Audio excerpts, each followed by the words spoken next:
Wednesday, March 2nd, 2022. I pledge allegiance to the flag of the United States of America and to the republic for which it stands, one nation, under God, indivisible, with liberty and justice for all. You have minutes, don't you? We do indeed. A motion to approve the commission meeting minutes from February. Second? Mr. Schaffner? Yes. Mr. Olds? Yes. Mr. Seneca?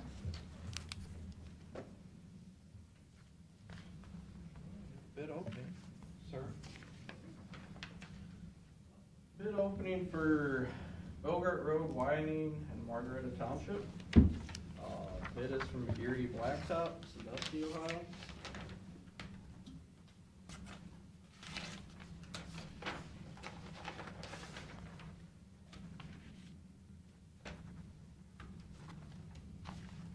Bid bond is included.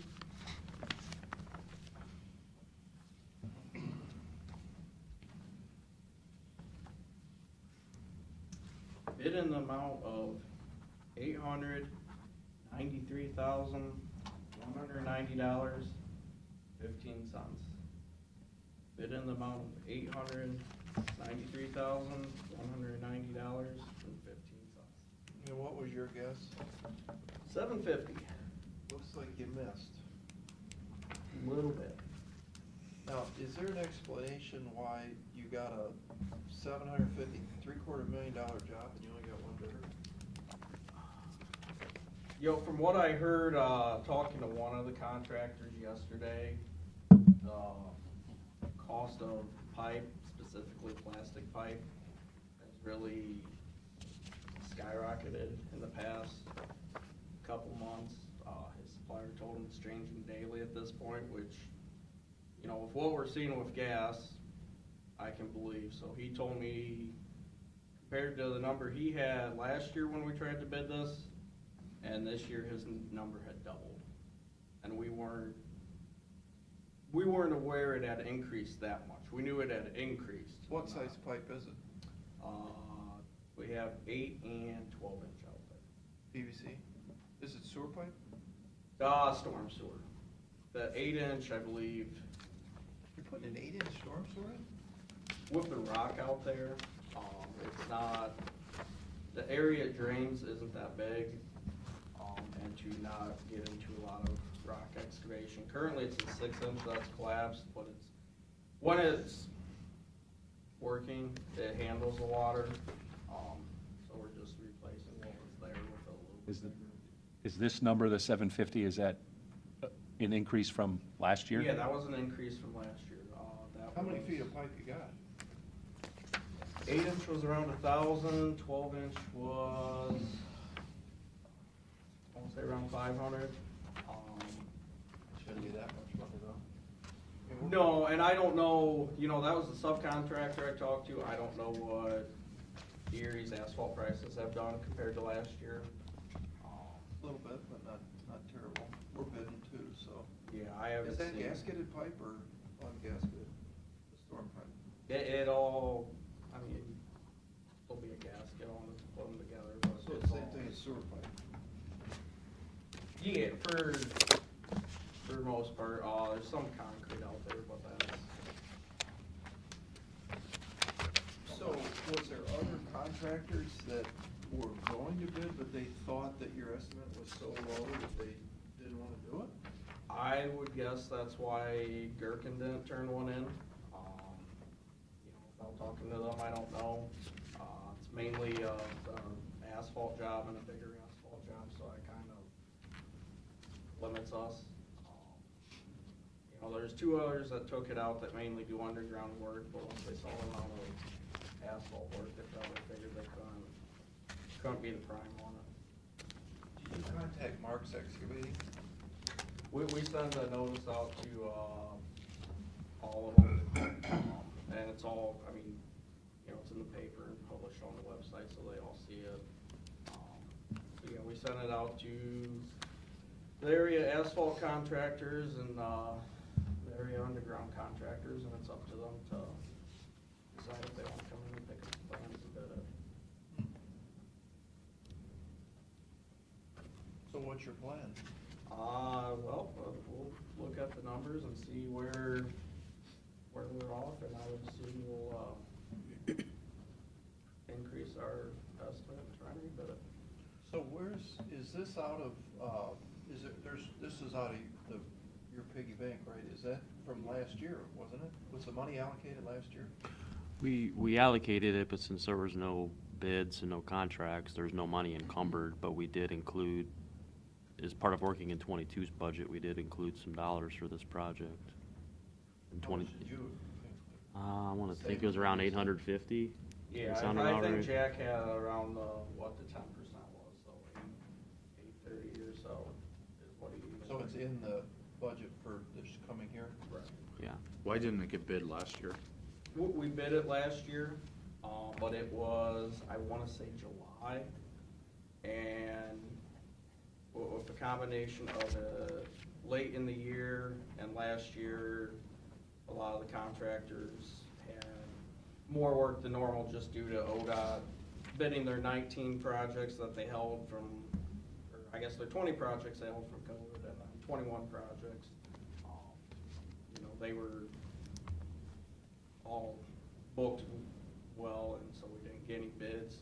We had heard it was a little low, but we also knew how much work they had, so we figured if we upped it some, bid it now, give them a whole year to do it, we would be good, not realizing that, you know, it was this far off. So you didn't. With nobody turning a bid in last year. Nobody bid? No, it made it harder for us this year to know exactly where we were. We didn't know if we were off a little or if we were off a lot. Was it 650 last year, or? I want to say, I don't think we were 700. If we were, it was right at 700. For some reason, 650. Now, that's funny, because I paved the road last September. We put it out to bid in August. We didn't have any problem, we paved it. That, I think, was, we had the county program was a lot bigger dollar amount, so that got more attention. You know, a $2 million paving project's gonna get more than a 700,000 storm and widening paving project. And I know even with the $2 million paving project, we were ready to do the paving. I want to say it finished up in November.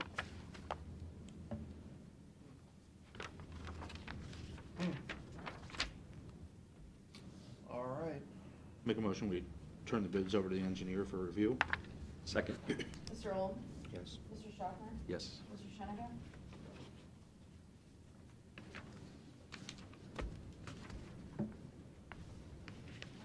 Thanks, Mike. So investment board meeting.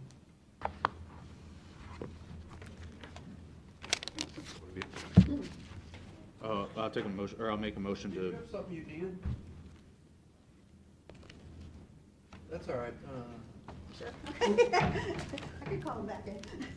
What's been I think he was just concerned watching the bids. I think he was just watching the bids. Make a motion to recess into the investment board. Second. Mr. Old? Yes. Mr. Schaffner? Yes. Mr. Shenigan?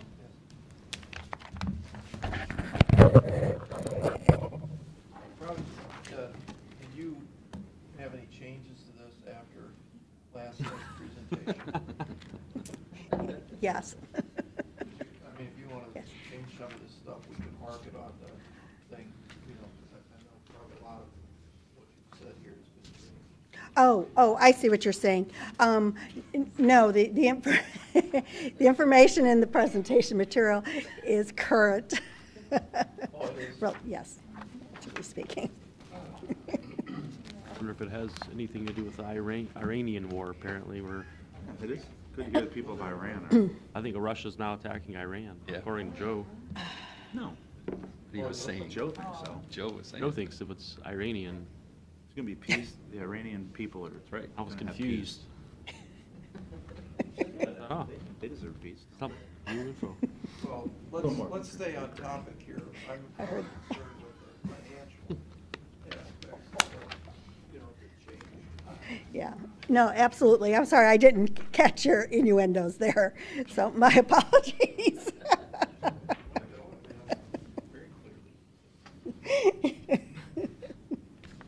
I was very focused on just my material, I guess. Any event, moving forward here, one thing we did change, though, I will say, is we started out, moved around the placement of the pages, so starting out with the county's investment portfolio. Most recent data that we have here, because we are just now finishing up February month end, would be as of the end of January. Portfolio of securities of 105 million, plus weighted average maturity 2.4 years, so a little short than what we would call neutral. Neutral would be a weighted maturity of 2.5 years. Weighted average yield on the portfolio is 0.93%. We remain diversified across the investment securities that are permissible for the county. And looking at the maturity distribution, at this stage we have 24% of the portfolio maturing in the next year, which is purposeful from the standpoint of we believe it's prudent at this stage to have about 70% of the portfolio maturing inside of 3 years, and that, of course, positions the county's funds to be reinvested in what is now clearly a rising interest rate environment, albeit it's been a little dinged as a result of the flight to quality that we have seen in the markets as a result of, yes, the Ukrainian crisis. But clearly, the path forward, we continue to believe, is for interest rates, particularly in the short end, to continue to rise. And longer-term interest rates, of course, will remain very volatile, not only due to geopolitical tensions, but also just due to market perceptions as it relates to the path of inflation, and as well as the potential impact of rising interest rates on the U.S. economy. So with 24%, 25 million of the investment portfolio maturing within a year, that does provide us various opportunities to be reinvesting in a higher interest rate environment. During the, since our last meeting, Treasurer Stidham has added additional funds to the investment portfolio on February 1st, or January, going back to October 1st, really, because our last meeting was the results through September 30th. So on October 1st, there was 10 million added to the investment portfolio. That was followed up on late January with another 5 million, and then on February 1st, another $4 million. So there clearly has been a rebalancing of funds from very low yielding or no yielding cash accounts over into the investment portfolio. So that will also serve to benefit the county from an interest income standpoint as well. So looking on page 3 here, where we show the comparison of the yield on the holdings based on the maturity buckets, the green line being where the yields were as of January 31st compared to the yields on the investments as of September 30th. When we look at the 0 to 1 year bucket, we can see that the yield on those holdings has increased as we have reinvested funds, again, in a higher interest rate environment. Same holds true for each of the buckets, with the exception of the 3 to 4, which has just been a result of investments kind of aging, we would say. So something that previously was in the 4 to 5 year bucket has now moved down into the 3 to 4 year bucket. And you wish you could make those buckets empty today, but you can't. Correct. Yep, that is correct. Yeah, for the most part, the objective with investing public funds is to, when we purchase investments, is to hold them to maturity. We do look at opportunities where it may, we believe it may make sense to sell a security prior to maturity, capture a gain, rebalance that investment as well. Those opportunities, based on, the shape of the yield curve and such, were not really prevalent But there's in no- years past, but there's no. no maintenance when you do that, right? You have to pay back the difference of the interest it would gain. Right, exactly. So, right, doing that, Very expensive. yes. So doing that break even. I noticed we had the 3 to 5 year range, those last two buckets. We had 36% of the portfolio in there last time. Now it's 40%. How does that happen? That happens because as we had that new money coming in, originally our target was to have 40% maturing beyond that 3-year maturity, but we have since dialed that back to 30%. So as we had new monies come in, we did invest some funds longer term to lock in higher rates that were available out in the longer term securities. And correct me if I'm wrong, that's the treasurer's decision, right? To add money into the portfolio, right? Or if we're gonna go long-term or we're gonna go short-term, Um, I'm assuming you consult with the treasurer. We have discretion. So as we've had these meetings and we're presenting our strategy, then we move forward based on that discussion. Well, it's nice to see that, you guys are making some great changes here. Yes. Look at our annual income Mhm. is up considerably Yes. based on these changes. Treasurer Stidham has done so very good. Thank you. Absolutely. Yeah. I think well-deserved. Where does, when you talk about adding more money into, right, the portfolio stuff, what's that transaction? So when I started campaigning for the position, we had about $120 million of cash in our treasury. The previous treasurer wanted to keep a lot of money very liquid and very flexible in our checking accounts. And so we were at about a 50-50 balance. Right. So we had half the money liquid, half the money investment. When I made a campaign issue of it, about $20 million was instantly moved in August 2020 into our investments. We were about $75 million. Yep. When I took office, we are now at about $105 million. In our treasurer training, it was 80-20. Is Right. that ideal? When we're finished with settlement later this month, we hope and anticipate a little bit more money going in investment. So I try to keep to that 80-20, rather than having that money liquid. I mean, there are tens of millions of dollars sitting in different accounts that yield no money. And so, we want to be smart with our money, and so we want to have that invested, particularly because we anticipate a better Right. environment. Exactly. Yeah, I would say from our perspective, just in, taking that top view, it's very refreshing to hear and see the actions that Treasurer Stidham has taken and has embraced what we have found to be somewhat of a best practice across public entities, and apply it to the county. And as we can see and know, it benefits the county.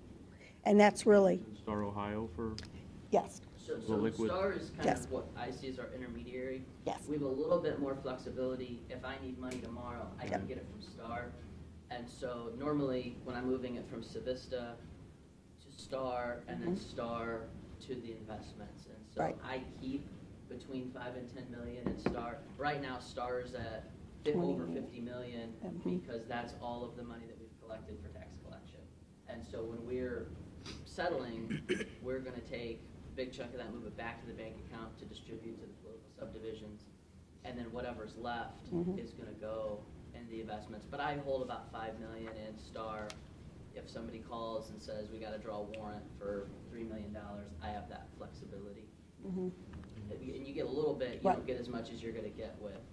well, it's better than nothing. That was my Yes. concern, or my point was, with the changes you've made, you've basically taken idle monies doing nothing and at least Right. put, not that Star is great right now. Star is, Yeah. the interest rate, Star is always slow to Right. It's slow to go down, but then it's also slow to go up, but it's better than nothing. So Yeah. that's what I wanted to make sure we were doing, is still had even though we have idle Right. monies that we're still not sure what we're gonna do with as far as investing or keeping liquid, but at least it's in Star generating some income. So Yeah, and that's so the good. perfect example is that settlement money, because I know it's gonna leave us in a month. Right. But I don't wanna leave it in our banking account for a Absolutely. month, so put it in Star, Sure. and then we have that flexibility to Yep. pull it whenever we need to. Excellent. Yeah, and Star Ohio is a short-term, we could characterize it as a short-term money market fund that is administered or managed by the state treasurer's office, and it's limited to its investments that it can make based on state law as well, and has to maintain a weighted average maturity of less than 60 days. And so by maintaining that very short weighted average maturity, that provides it with the liquidity that Caleb had mentioned, whereby he can withdraw that money on a same-day basis. But additionally, the flip side of it is because they are limited on the time frame that they can invest those funds, that the yield that is available on that, on the Star Ohio product is constrained by very short-term interest rates. So, is it fair to say that, because I used to get, I have asked you this question through the years, it always appears to me, because you've sit here long enough, that the bucket of money, cash and securities, is going up Yeah. considerably. And the answer used to be, from the other treasurer, was, well, you can't go by that because when you get tax collection in, it's gonna be up. And then once you distribute to the subdivision, go down. So, as I look at this piece of paper, it says 173,930 on 7/31/20, 173 million. So I'm Correct. assuming that was the bucket when the tax collection came in. That's correct. Now, I'm assuming on 131, there's no tax collection surpluses in there. So our kind of general amount of money that we've got in the piggy bank is about 140 million. I mean, there are some tax monies, I mean, there is a group of people who, the minute that those values are released in late December, they come in. So maybe if you looked at November, December, and I can Right. certainly provide that, that gives you a better estimation. What I can tell you, and I've looked at it, and we've had the same conversation with the mental health board, over time, we are growing our cash treasury. I mean, that's undisputed. Year over year, that number, the amount of cash that we have is growing. Because I keep these books because I find it historical. So on 11/30/20, so not that long ago, Right, the total portfolio was $110 million. right, thereabouts. So today, the total portfolio is about $140 million. We could argue it's 135, but for the most part, it was 110 at the downside on 11/20. Right, and we can think through what may have led, some of the factors that may have led to, We're well aware yeah, of. like the ARPA and such, like the ARPA dollars, I mean, although those weren't significant, but, But you've also had a Yes. situation where, yeah, we've got an influx of money from, right. okay. Yeah, and I can just say, I know in the past, we've, you know, from my perspective, attempted to provide some, you know, tidbits, I guess, as it relates to that, and comparing on from the financial statement standpoint, those various funds, to determine, is it, you know, is it general fund, is it landfill, is it MRDD, you know, where are those increases in cash, where can they be attributable to? And then, of course, the questions and the discussions, I'm sure amongst yourselves, is then why is, you know, is that sustainable, or is that just a temporary change? And, yeah, I don't know. But would be more than happy to include that page again once, you know, they have completed the 2021 financial statements. So let's get into the economic update, what we've all been waiting for. Yeah. On his phone now, getting the latest information. Well, we know that the Fed met back in December. At that point, they were rather sanguine about setting the stage for interest rates, adhering to what has traditionally been their very measured approach, that we would see a couple rate hikes in 2022, a few more in 2023, 2024. The unemployment numbers came out subsequent to that, and inflation, of course, transitioned from being transitory, which the Fed had been maintaining pretty consistently, to recognizing that it was persistent and was continuing its upward trend. So the market, of course, moves ahead of the Fed, and the market is at this stage and throughout the latter part of January and into February has been forecasting that the Fed will do upwards of 6 to 7 rate hikes here on a very fast pace, starting with the March meeting, which will be concluded on March 16th of this year. Is he supposed to speak to that? Yes, he's addressing Congress today. Because there's also discussion out there that they're not going to raise as much as they are because, of course, they're still trying to tell us that this inflation is temporary. Right. Yeah, the market had been, we say, factoring in expectations of this March increase to be 50 basis points, so 0.50%. And the Fed speak was rather mixed. We had some members of the Fed who were saying, yes, they think, if anything, it should be maybe even a full 1% increase, versus others then saying that the 25 basis point rate hike would be more in order. So clearly, the Fed is going to hold that decision until we get to the afternoon of March 16th. But the market at this point has dialed back somewhat those expectations and is now more so expecting it will be that 25 basis point hike. So you and I have had this discussion through the years about what the inflation rate is.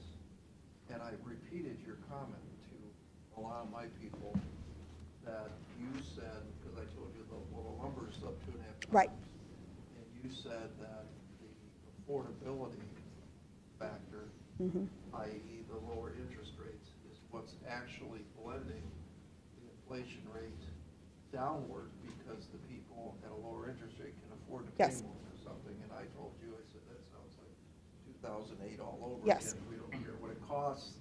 Right. We can buy it. Yep. Okay?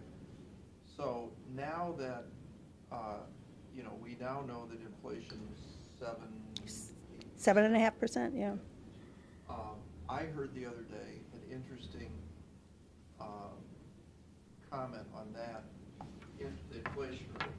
It wasn't what you said. It was that the government changed the rules in how they calculate CPI. So if you went back to 1970, when CPI was calculated with blank, blank, blank, and blank, they've eliminated those pieces of information now that are to the favor of actually reporting CPI at a lower rate. Whereas in fact, if you use the same rules of 1970, inflation is 15%. Which now that makes a lot more sense to me. Based on what we're seeing. Is, because the government obviously doesn't want to say that inflation's 15%. But I think we all sitting here today could say whether we're going to the grocery store or the gas pump or the lumber yard, it's a heck of a lot more than 7%. Yep. I think that's close. Right, and I think, to your point, I mean, we clearly saw that on the bid opening. The bid opening coming in so much significantly higher, but. I think the biggest one there is that you only had one bidder. But they're not supposed to know they're the only one bidding. Nice in Erie County, you're pretty likely to be the only bidder. Yeah. Well, then let me rephrase that. Maybe the increase in the estimate that was out there from year over year, yes. Well, I think 1,500 foot of pipe is $100,000. So when you look at the Federal Reserve outlooks, I got from the last one as well from September, and then the one in our packet from December 15th. And looking ahead, you can clearly see the most recent one in our packet. There is that shift Yes. up where the thinking is it's going, Yes. but now you're saying maybe that's going to be tempered down a little bit from what we're seeing there, because that's a pretty seismic change in those outlooks Mm-hmm. for the next 3 years, where the current one we're looking at looks between 2 and 3 is going to be very likely Right. in 3 years. Whereas before, we weren't there. there. So do you think even the one we're looking at now is probably going to be a little tempered? We think it may be a little tempered down. The market is expecting that what we would call the kind of the landing point, as far as the Fed raising rates, that they may they will be able to get that rate up to 2%, maybe 2.25, 0 to 0.25. 0.25. Yeah, it's a range. They establish a range. So effectively, it's about 0.13. Is what we were looking at for 22. I'm sorry, 1%. for 2022? Yeah, we believe that the one-year rate could exceed 1% by the year end of 2022. 0.25 to 1.25. Yes, Not, you know. with In this- '24, it could be as high as 2. That's Right. what I'm saying, whereas if you Yeah. looked just 4 months ago, they weren't anywhere near right. that Right. guess. And that's exactly right. It was even from September to December, there was a shift in the Fed's outlook and in the market's outlook as well. Now, from December to today, there's been a further shift, and what that shift really has been is, if we were thinking in terms of these dots, we would expect these dots will be moved down, more action occurring in 2022. So taking dots out of 23, 24 and pushing them down. So the pace of the rate hikes, we believe, will be much faster than what was originally projected. How do you think this Russia-Ukraine situation is going to impact them? Do you think that if the economy seems more sluggish as a result of that, that there could be pressure to put it down or slow that down? Or could it be that oil prices are going to increase, inflation's going to increase, so they're going to want to move even faster? And that's a good point. One of the things that we are seeing, just even in these early days of the Ukrainian crisis, is that the longer-term interest rates have been tempered from where they were pre-Ukrainian crisis, and that's because global investors move out of what they consider risky assets and move into the safety of the U.S. markets. But as it relates to that short end, meaning a year and in where the market is expecting the Fed to have to move very quickly and a very fast pace to raise interest rates to counter inflation. We don't at this stage, there's a lot of uncertainty. So at this stage, we don't really have a clear idea. Will they need to move faster and higher? Again, because will inflation, move up? But in the same token, we know inflation, while it translates into higher prices, it in essence can be a tax on the consumer, and therefore can impact what the consumer can spend. So it can have a negative impact on economic activity. Do you envision that how quickly these things will transpire is going to be more quick, as opposed to what maybe 20 years ago certainly would have been, when you kind of could see how they were going to do it? Right. But do you think now, just because of the global climate and what we're dealing with today, what's going on the last couple of years, that they might be quicker to act? And if they do, how quickly does that action, would that spell back to us here locally, where we can look at some of those Right. buckets and go, oh, Star Ohio maybe bumped a little. Right. And some of those short terms are up, and maybe even the longer terms are up. Right. What we want to keep in mind is that, the market anticipates what they believe the Fed will do. So they look at this forecast that the Fed has, and then they may say, we agree, or we disagree, and we disagree. Excuse me, either we think they're going to go faster or go slower. And so the market has moved interest rates in anticipation of the Fed moving faster. So I think that may answer your question from the standpoint of where we see interest rates today is reflective of the market pricing in and anticipating that the Fed will have 7 rate hikes, which is a pretty fast pace over a relatively short period of time compared to what we've experienced somewhat in the past.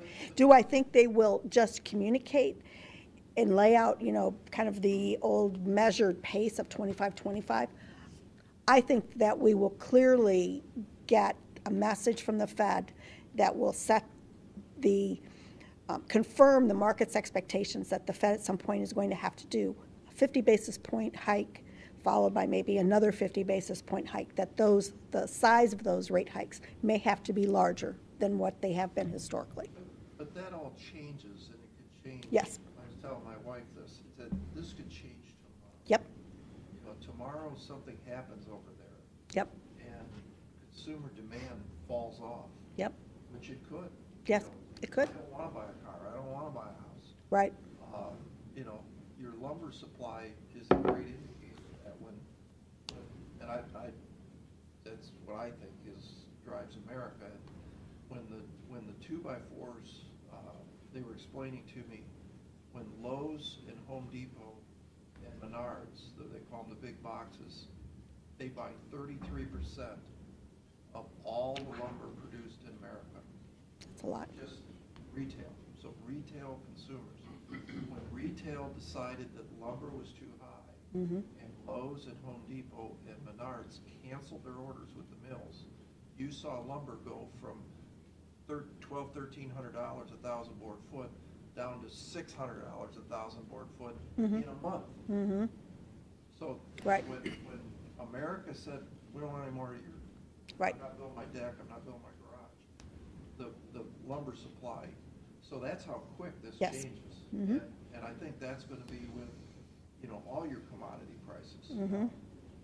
Chips or whatever, I don't know anything about that, but I would say if something bad happens and we do Right. a no-fly zone or whatever the case is, this could be yeah, 100% different next week. right, But I think you get into the needs versus wants, meaning. Yes. I might want to add on to my house and put another addition on, but I don't have to do it. And because of inflation and because of everything it's costing, people are gonna make those decisions quickly. No, we're not gonna put the pool in, we're not gonna do what we've done the last couple of years. Just not gonna do it. We gotta take care of what we have to take care of. right. And then inflation just goes away. Yeah, exactly, and I think that's what the Fed was kind of, That's what they were saying. would happen. It's just that it hasn't happened yet, and inflation has continued. There still is this strong demand for goods and services, and of course, the demand for services as the pandemic has started to transition away from being, to being an endemic. I'm not going to say we're there yet, but as the consumer has been comfortable with returning back to their more of their normal activities, and we've seen now this increase pent-up demand being met for services as well, and the demand for goods is still there.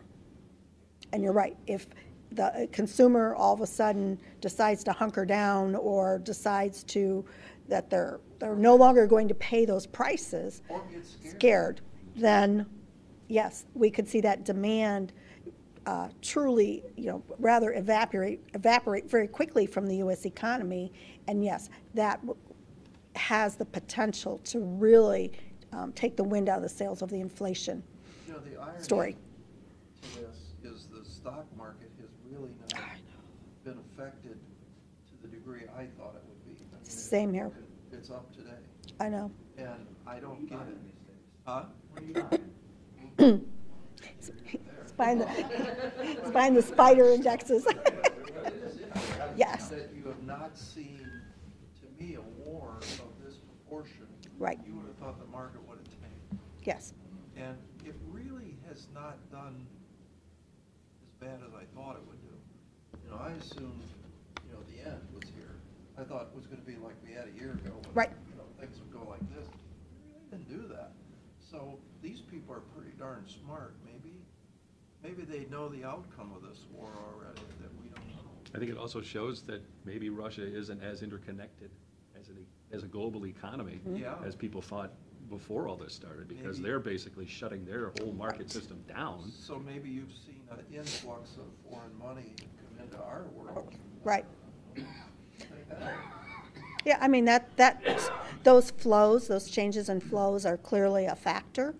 in our markets, not only, as we've mentioned, in the fixed income markets, but yeah, also in the stock markets too as well, where global investors, we have these global markets, this global financial system where many investors can shift their monies around from, one kind of mandate to another mandate, and say, well, we're not interested in what's considered like the emerging markets, which Russia would probably be in that category, and let's pull our money out of the emerging markets and put them into the nice safety of U.S.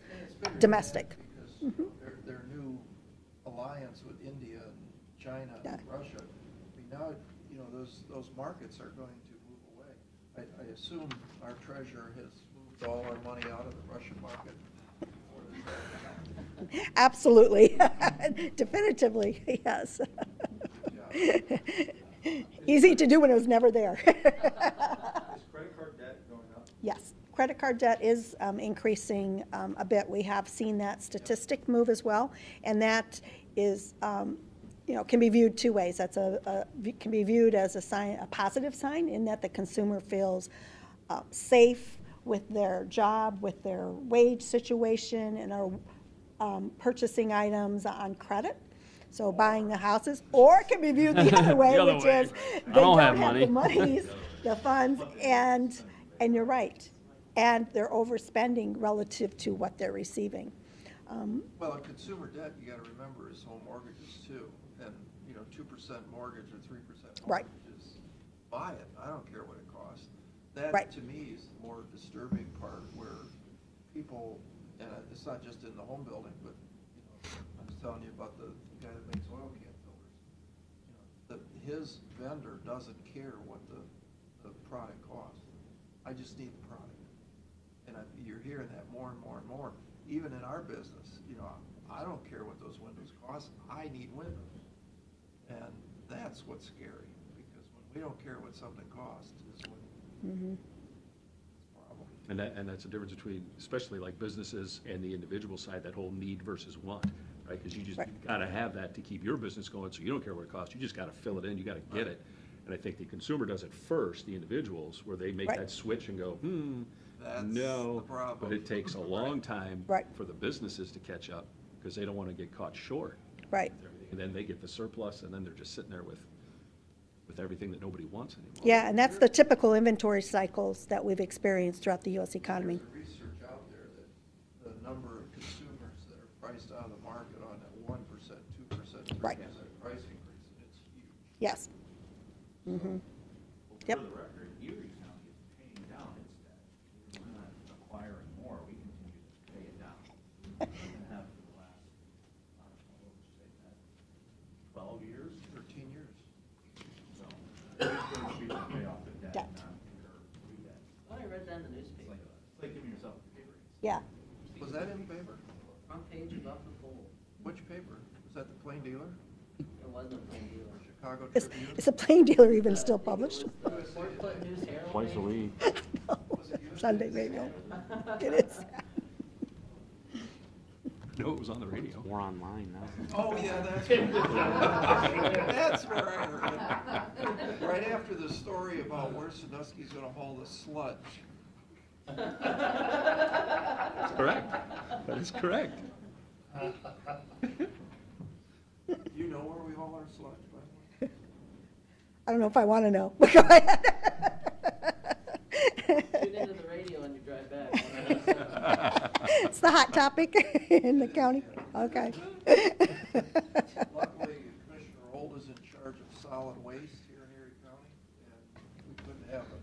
Well, I'm the chair of the Solid Waste Policy Advisory. You are? I am. Only had one no vote. Well, I was once president of the solid waste, and when I told my wife that, she wanted to know what that was. You don't want to know. Recycling. Yeah, right. Now it's a good thing.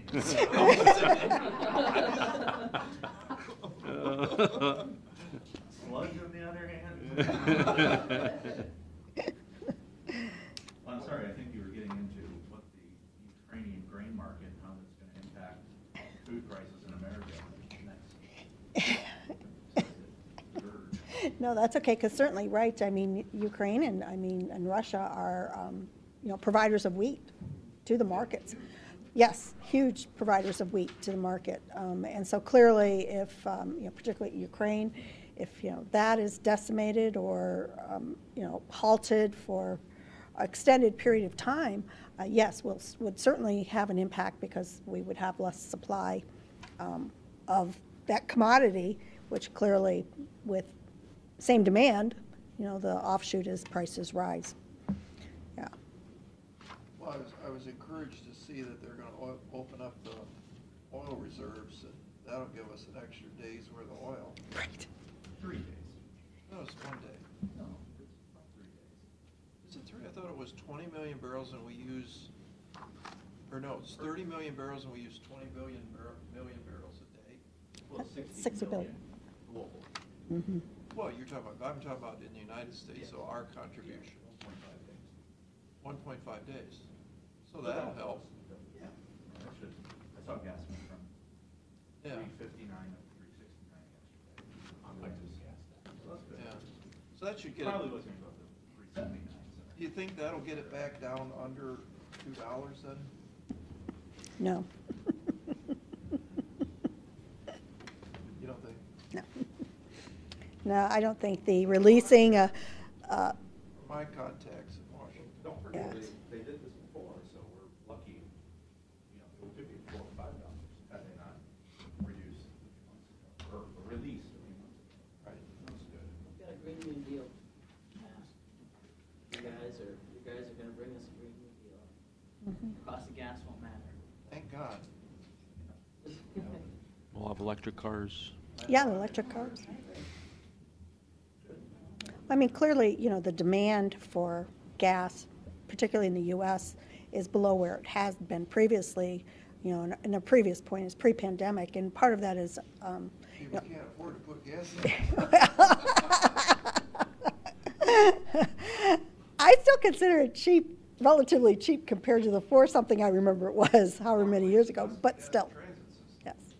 But a lot of people are commuting. They're not commuting to their jobs. I.e. the transit System, right.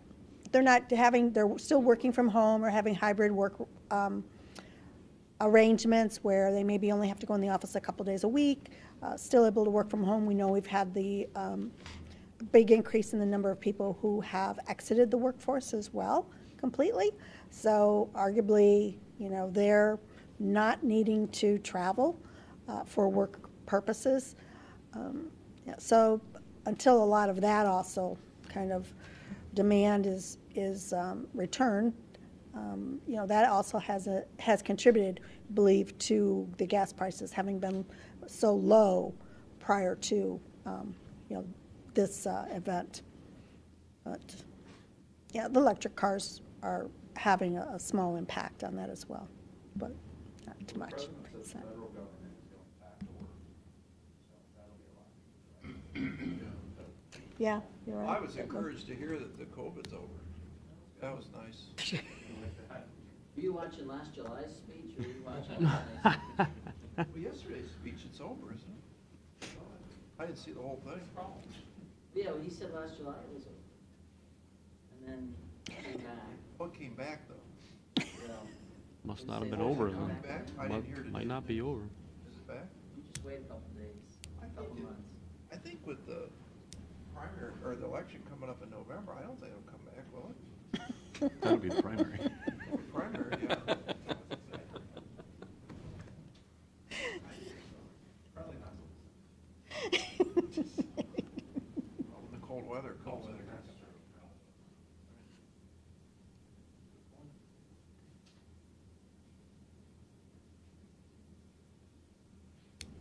I'm just worried about getting the office building open till 4 so that people can transfer their titles or their transfers for real estate, which I think is really important for the community. I know a lot of people want to close on houses on Fridays. Yeah. I know treasurer and the auditor are working together to get that building back open. I assume with the announcement last night, we'll be back to having the doors open from 8 to 4. So Oh, you guys are open till 4 now?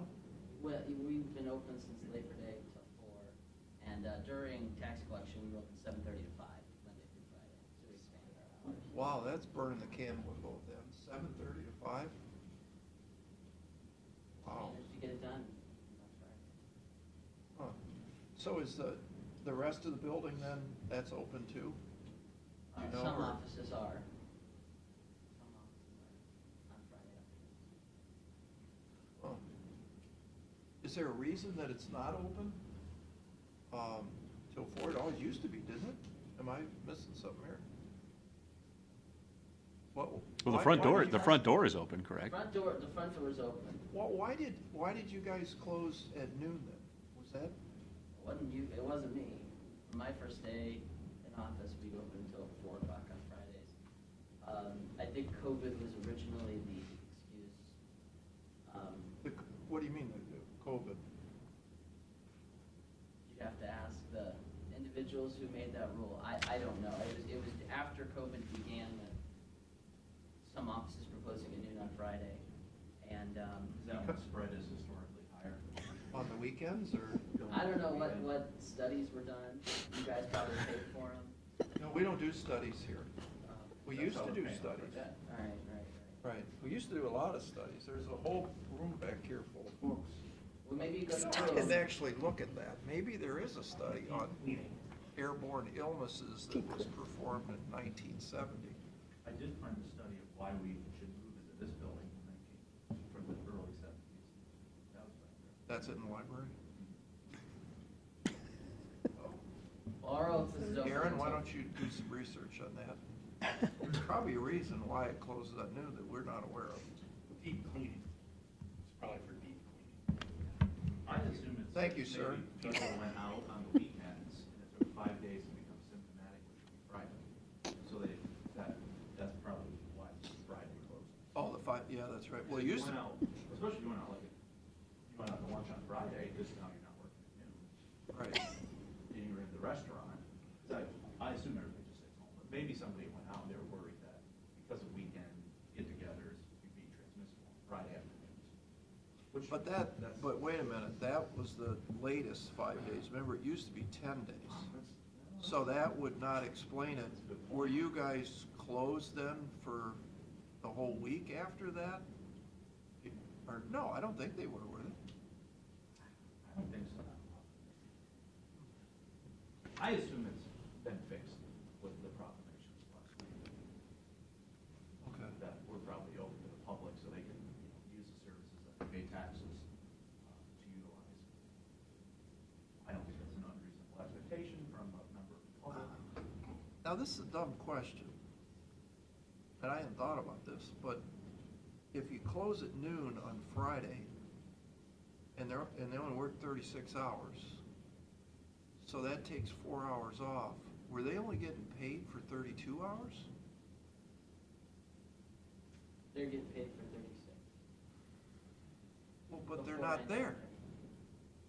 after. They're doing something, in our office, they reduced lunches from an hour to a half hour.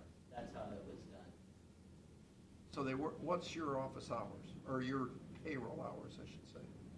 8 So to, It's different. So my staff, some are 38 hours, one person's at 40 hours a week. Most employees choose to have a half-hour lunch. I tell them if you want to come in earlier or stay later, you can do an hour lunch. I have one who chooses to do that.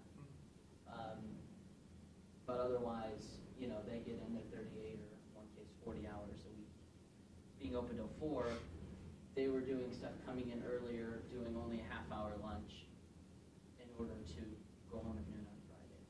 I don't know how the other offices work. well, we're gonna check on this, right?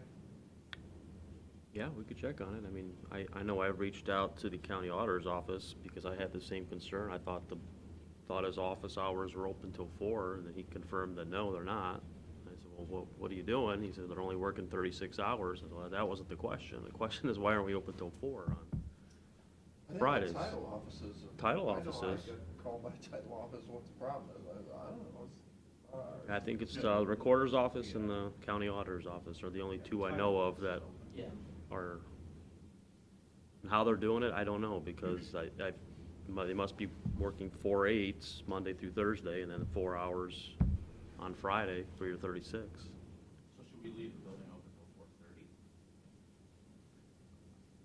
I thought everybody down there worked from 8 until 4. I thought that was the agreement. Not that they can't do what they want, because they Right. can. But if they're there till 4:30, then we should have the doors open till 4:30, so the public comes in. Because I think the doors lock at 4, don't they? Yes, they do. 'Cause I thought that was the agreement of the. Wait a minute, stop. What do you mean the doors close at 4? How do I get my car title if I get off work at 3:30?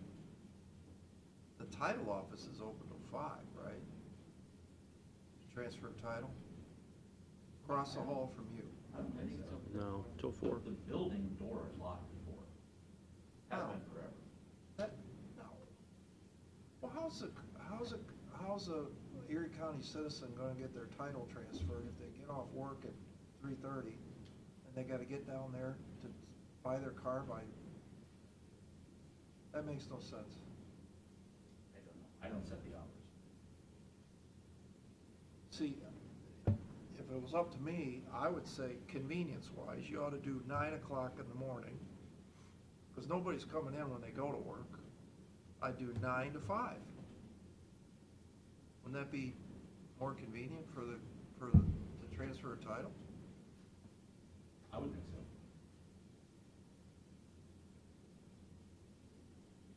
Well, can we make these hours, or is that not our decision? Not our decision. That's up to the. It's up to each elected official. Elected officials. It's how they want to serve the public. Okay, well then, I guess we're wasting our time. Any other questions for Eileen while she's here? Yeah. I think we might have covered. I think we've covered most of it, but I think And more. I think the important part is maybe page 10. That would be my closing comment, is just looking at the U.S. Treasury yields, and as you know, we've talked, rates, as I've mentioned, have already priced in what they believe the Fed will do as well. And then looking at the Treasury rates, we can see, compared to where, looking at that orange line, the longer term rates in our world, the 5-year, from December of 2020 to December of 2021. December 20 is the green line. The middle line is December of 2021. Rates had increased fairly significantly, and that trend has continued into 2022, as we see on the top line, where rates have continued to move up. And again, this is all in anticipation of Fed action and in anticipation expectations that, the inflation is going to take much longer to resolve. So this isn't good, I wouldn't think, is it? It's good for us as investors because we're investing at higher rates. That's not what I heard yesterday. I thought it was all doing better.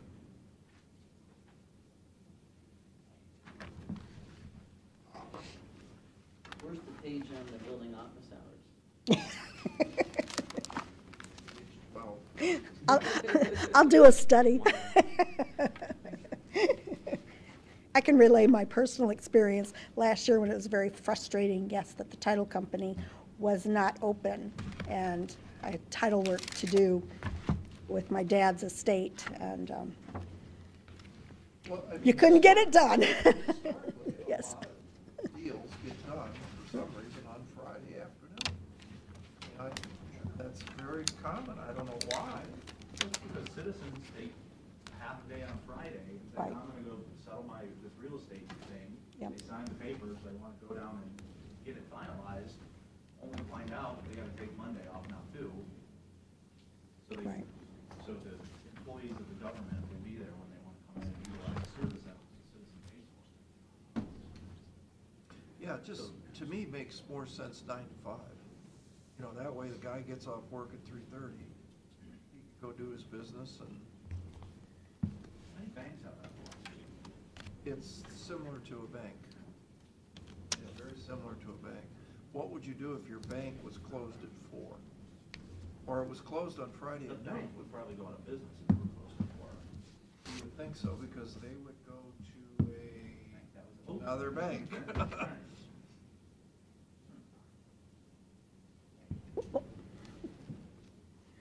I can assure you, your investment advisor it follows hours that are above and beyond the hours that we've discussed here. Go find us some higher interest rates. We have and we are. I don't have any more questions. If you'd have listened to me and bought that Apple stock when I told you to, Caleb would be sitting on 280 million. Although they just stopped selling products in Russia. Had to Yeah. do something. Good for them. Yeah. I thought that Toyota stock was gonna take this. Remember that. Yeah. You guys have any other questions? I think we've grilled her enough, but we do enjoy your time here. And likewise, I enjoy it as well. You guys are a lively bunch, and Do yes, other counties help you like this? some do, yeah. Yeah. Not as much as us, though. Right. We're definitely top 3, right? Yes, you guys are the best. For a couple minutes. Second. Mr. Old? Yes. Mr. Schaffner? Yes. Mr. Shennick? Yes. Second. Mr. Old? Mr. Schaffner? Yes. Mr. Shennick? Yes. Take a motion to go back into the commission. Second. Mr. Old? Yes. Mr. Schaffner? Yes. Mr. Shennick? Yes. All right, before we start the budget work session, I thought I'd have Tim King update the board just real briefly on where we are on the enterprise zone agreement revised process. So with that, I'm going to turn it over to Tim. So, Hank had tasked us, Zach and myself, just to kind of, at first we started to memorialize what has occurred in the past. So Zach and I sat down and we whiteboarded exactly what's happened with the enterprise zone, what the procedures have been. You've gone, essentially right now, the way it is, the way it's set up is you have a negotiating committee and there's 8 members on that negotiating committee. You've got the county administrator, you've got the superintendent of county schools, North Point, planning director, 2 representatives from the school board, 2 representatives from the township, 1 representative from EHOVI, the county auditor. They were invited to the table, the county auditor and ECADEC. So we sat down, we whiteboarded the process, made it very simple, 1 page. And then we sat down, after we were done, sat down with Jason Henners from the prosecutor's office. And of course, anytime you invite an attorney into the process, it ended up at 5 pages long. So, but Jason did a very thorough job. We've streamlined what was the negotiating committee, the old negotiating committee, 8 members, to an advisory committee, which was 3 members. As we found out during the last enterprise zone, the negotiating committee actually had the ability to stop any enterprise zone coming to the county commissioners if they didn't agree with it. So that part has been removed. So now we've streamlined it down to 1 appointee of the county commissioner by the county commissioners, 1 representative by the Board of Education, and 1 by the impacted township. And then you're going to have that advisory committee get together. People that will be invited to that enterprise zone meeting would be the applicant, the county auditor, ECADEC, and anybody else as determined by the enterprise zone manager, which is me. But those folks don't have a vote. It's just the 3 key: county commissioners, school board, impacted township. So then Jason went on to really memorialize what we have done in the past and made it's kind of a flow chart. He made a verbal flow chart, essentially. He called it a choose your own adventure book. He said it's like a choose your own adventure. If you do this, then you do this. And it just kind of lays it out, the process out for us in writing that we've been doing forever. So that portion hasn't changed. Really, the only major change is going from the negotiating committee to the 3-board advisory committee. So it's still going to come to you. The advisory committee is going to meet, make a recommendation on the commissioners. the school board's gonna have to meet to make their decision, and the township's gonna have to make their own decision. So that's really the only change, is that you went from the 8-board member to a 3-board member. Everything else is just, It's only advisory, it still goes that's correct, that's correct. That was one of the things that was very obvious to everybody, that you couldn't have the negotiating committee stop an enterprise zone application from reaching you. So that's basically where we're at. So, you said it's been memorialized, or it's going to be memorialized? So the next step would be, actually, we actually met, after we met with Jason, we also met with Joe Roman and from the Erie County Chamber, and we went over it with him, and he didn't see any red flags. He really liked it. He said, we're all on the same page. I think you're headed in the right direction. So we got his endorsement. What I would like to do now is forward it on to the township trustees for their input, and then once we do that, then we'll move forward. Yeah, give them a week or two to get back. To respond, right. Yeah, absolutely. I think you're going to have, This is an R thing, meaning commissioners, which sets the tone for the process in the county, correct? this would be your adopted policy. From the commissioners. Correct. Okay.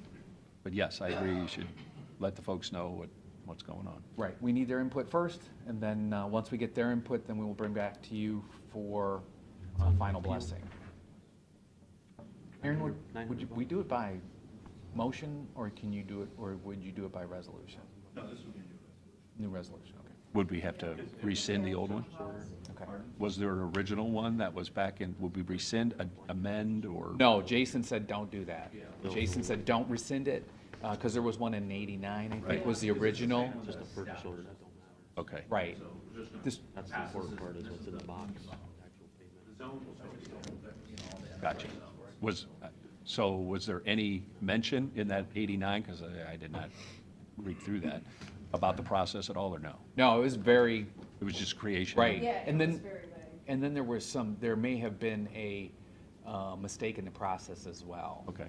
So I would just make sure that He Jason, already I'm asked sure they Jason. have, but make sure they're looking at it to make sure that whatever we do now literally can hold water, so to speak, Right. moving forward. Yep. And they No, can't just go, Jason- oh, no, it said this in the 89. No, Jason was very specific. We asked him that. You know, Okay. do we need to rescind the old resolution? No, don't do that. That's just creating more, opening another can of worms. Okay. All right? Thank you.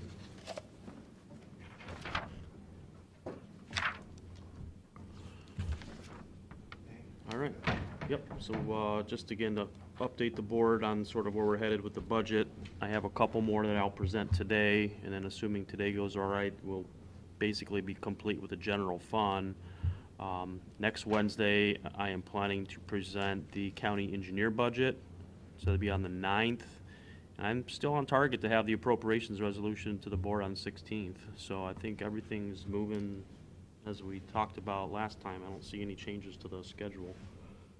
So the three that we'll talk about today, it's just a follow-up. The first one on page 1, real estate assessment fund. I think the last time I presented this, the board had asked to present some more historical data. So what you'll see at the bottom, I've added some more back to 2010, sort of the revenues and expenses. And I also, at the top, added columns back to 2016.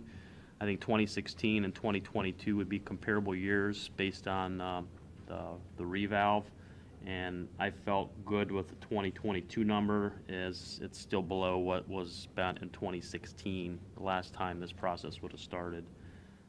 The only other follow-up I had is I did hear some rumblings about possibly new software being purchased as part of this whole valuation process. So I reached out to John Rogers, and they are looking at some new software, and I asked him if that was something we needed to include in the budget right now, and he said no, that they're not at the point where they even have a number or would have to, they didn't feel like we needed to include anything in this budget. Bring that up to the 2023 budget. Possibly, yeah. I think even if they decide to go through with it, it doesn't sound like there would be any payment made until they go live on this. So I don't know if a contract would come first. So I was a little confused about the actual process of that, because it didn't sound like it would be a 2022 payment, but it possibly could be next year. My only concern was, do we need to include something in the budget for now? And he said, no, we did not. Do we sign that contract, or does the auditor? If it's in the real estate. That's a good question. I thought it still came through us. Generally speaking, that would be the practice, but I don't know the answer. I'll double check. I know that fund's got some, I know he's got some special abilities that he can do on his own with that. I'll look that up. But Why I'll- do we keep such a balance? Like, even if at the worst, the balance is $600,000, what's the rationale for keeping $600,000 in a fund that's never went below? No, I mean, agree. There's one time there's a 5 in front of it, but it's 597. Why don't you keep that down at $100,000 and give the money? Give the money back Go to the, schools, right? I would believe so, I mean, primarily. correct? Can we use it more for payroll than what it's being used? Yeah, this Sure, pays, sure. This pays for That. Portion, side of it. real I estate understand, assessment. can we use it more though? Is there more? Well, they're actually reducing bodies in He this. doesn't have people that are split between, everybody's in one or the other. So Correct. everybody who's You there. sure, even, like, for instance, GPS is all, out of this? Like John Rogers is all out of this. All I right, mean, sure. maybe Brenda's a little bit in real estate, but by not much, so. But I'd be curious as to why you carry this much fund balance. Yep. I mean, this seems unnecessary. I'll at least send those questions back just to see what they say about it. But I mean, other than that, I don't have any other issues with real estate number. Any questions on that one? No. So the next two are Judge Tone's budget, page 2. So the first one will be his judicial budget. Again, everything per policy on here, and as we've talked about before, it's actually the same amount Judge Bennett's getting for his budget. So the 742, 701 is identical. Any questions on the judicial? So it costs the two of them the exact same amount. Exact same amount. I think last year we were $1 off. Well, that's what I'm saying, it looks like, they're a lot closer this year than they were last year. Oh, They were? that's 100%. handle perfect there. That's right. All right, so then page 3, our final one, we'll have the adult probation department. So to kind of summarize what we did with adult probation, we just went back and looked at sort of historical data as far as how much of their payroll gets charged to grants and how much the grants obviously generate, and kind of use that philosophy to build in the 2022 budget as far as what those grants are going to generate, if there's any carryover. Basically said we're going to use those grants up all on these employees, and then kind of what's left is the general fund impact. So I know we've had some discussions in the past with Judge Tone on trying to get this number sort of right size, and I feel like that's what 2022's budget number is kind of setting a base number. We've had numerous discussions, numerous emails. He did confirm, with me by email yesterday that everything we've talked about and all the thought and sort of everything that kind of went into this number he concurred with. So I feel like we're all on the same page moving forward. I did discuss, at least going forward, some of our concerns to try to make it. I won't lie to you guys, this is a complicated budget just on the way they allocate their people. It's not very simple because some people are allocated to one grant, some are general fund. So we did have a discussion just as maybe as part of starting 23's budget already. Is there a way we can figure out how to fully allocate people 100% to certain grants? So when we go and do these budgets, we could say, okay, Joe Smith is 100% this grant. Sally Smith's 100% this grant. Try to figure out how we can use all those grant dollars for 100% for those people so we know who's left in the general fund that's not accounted for any grants and who's funded by the grant. So that way when somebody leaves, it makes more sense to us where the pieces and parts are, because it's very confusing the way they do it. It's, Yes. kind of, yeah, I'm beating around the bush, but Yeah. yes. And he's receptive to that. I think he didn't disagree with that. He thought that actually was a good idea. So I said, well, let's let's memorialize the 22's budget. Let's not jump ahead too fast. As long as you're okay with this, he's okay with this. But let's have those discussions. And I said, even this summer, let's start, I'll start chicken scratching my math and figure out a way that maybe we could, if it's not too late for this grant cycle, but at least going forward, let's start heading in that direction. So the other thing you memorialized that I saw in your email is if I drop back 2-3 years, there was X number of people, and now there's 3 less people. correct. I noticed. Yes, And they're good with that. correct. The people make more money. People are making some more money, and they're also going to get a deputy that'll get funded out of the pretrial services grant. That's nothing to do with these 3, though. These Does nothing to do with the are 3. Irrelevant. Correct. And then one of the existing people today is leaving. Yep. And that person is going to be replaced by a sheriff's deputy, so that's equal. Yep. Might cost a little bit more general fund for a sheriff's deputy than this guy, but not a lot. Yeah, and the person that's replacing the other probation officer is at a lower rate, so there's a little bit of savings with that, but The sheriff deputy. Peter Gale, the one that's leaving that we're You're using. replacing with a sheriff's Yeah, deputy. yeah. We don't know which Yeah, sheriff deputy. it's true, we don't know. We don't know Because yet. he's got to go through his process, because it's a bargaining unit position, so he's got to advertise it internally. If there's nobody internally, then he's got to go out, so I mean, But the judge is okay Yep. with the 3 less people. yep, Not gonna come back next week and say. yep, that's We're short 3 my people. understanding. So, Yeah, and you and I talked about this yesterday. We really need to get a formalized paper that says, if you want to break the budget policies, you need to explain this in writing. So we have a record, because I'm starting to forget, these deals we made 5 years ago. I mean, it would Right. be better just, if you want to get outside of the budget policies, let's write this down. And we'll all acknowledge it so we can remember, because I truly have forgotten some of this. right, If you look at this sheet this year, it really is remarkable that there's nothing outside the budget policies except for $75,000 between, in personnel between these 2 accounts, which Yep. is up hundreds of thousands of dollars in 2019. Right. These same 2 accounts.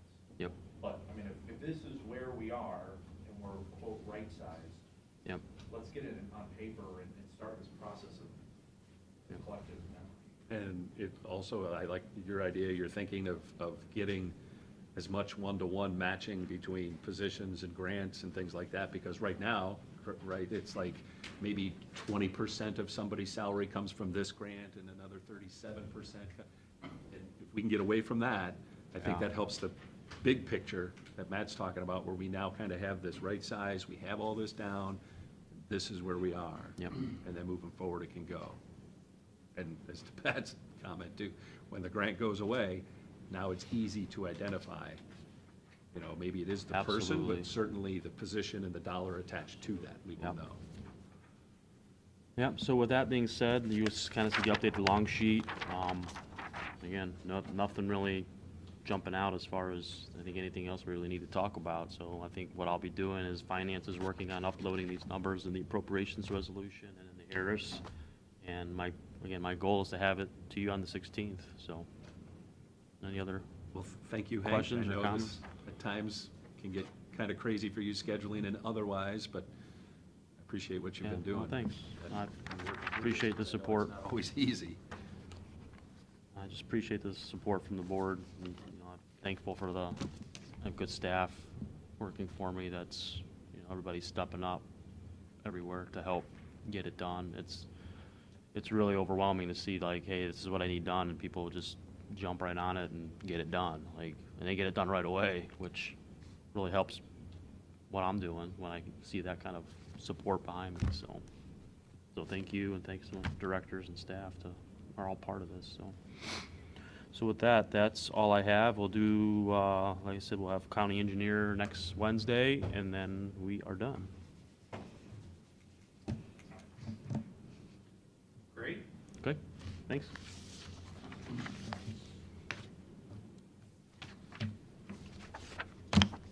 Go ahead, resolutions. Do. A couple of motions first.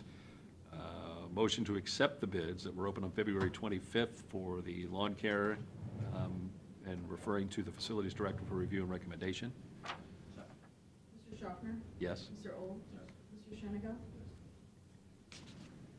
And a motion to award the bid to Corsos as the best which fits for the lawn care and grounds maintenance services. Mr. Schaffner? Yes. Mr. Old? Yes. Mr. Sheniga?